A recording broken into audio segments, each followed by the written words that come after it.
નમસ્કાર, આપ જોઈ રહ્યા છો નેશન પ્લસ ન્યૂઝ. હું છું હિરલ આપની સાથે. ગીર સોમનાથના વેરાવળ તાલુકાના કાજલી ગામેથી થોડા દિવસો પહેલા ગુમ થયેલા યુવાનનો આજે કરુણ અંત સામે આવ્યો છે. છેલ્લા કેટલાક દિવસોથી લાપતા બનેલા આ યુવાનની લાશ બાદલપુરા ગામ પાસેથી પસાર થતી સરસ્વતી નદીમાંથી મળી આવી છે. વેરાવળના કાજલી ગામે રહેતો 28 વર્ષીય શૈફુલ યુસુફ સુમરા નામનો યુવાન છેલ્લા થોડા દિવસોથી રહસ્યમય રીતે લાપતા બન્યો હતો. પરિવારજનો દ્વારા તેની શોધખોળ કરવામાં આવી હતી, પરંતુ આજે બાદલપુરા ગામ નજીક સરસ્વતી નદીમાં એક લાશ તરતી હોવાની માહિતી મળતા અરેરાટી વ્યાપી ગઈ હતી.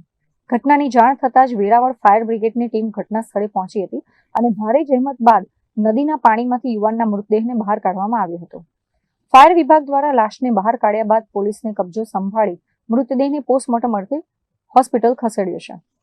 મૃતકની ઓળખ સૈફુલ સુમરા તરીકે થતા તેના પરિવારમાં માતમ છવાયો છે. યુવાન નદીમાં કેવી રીતે પડ્યો, આ અકસ્માત છે કે આત્મહત્યા, તે દિશામાં પોલીસે તપાસના ચક્રો ગતિમાન કર્યા છે.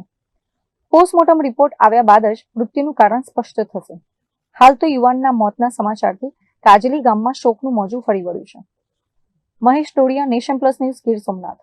સમાચારોના સતત અપડેટ મેળવવા માટે અમારી નેશન પ્લસ ન્યૂઝની યુટ્યુબ ચેનલને સબસ્ક્રાઇબ કરો, બેલ આઇકન દબાવો અને જોડાયેલા રહો ફેસબુક, ઇન્સ્ટાગ્રામ અને ટ્વિટર પર.